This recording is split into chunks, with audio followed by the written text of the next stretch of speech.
சாமானிய நாயகன், தமிழக தாயமீட்க உறுதி கொண்ட ஒரு மகன். அடித்தட்ட பார்த்தவன், அரியணையும் பார்த்தவன், புரட்சி தலைவி வழி புலியனவே நடந்தவன்.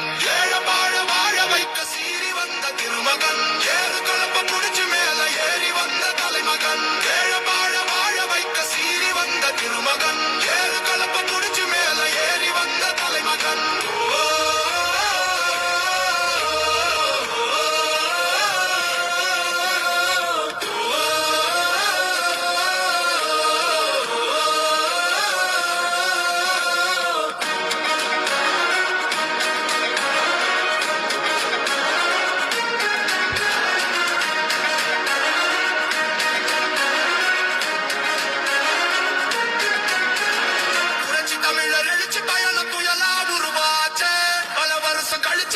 கனவு நிஜமா நடந்தாச்சே. புரட்சி தமிழர் எழுச்சி பயணம்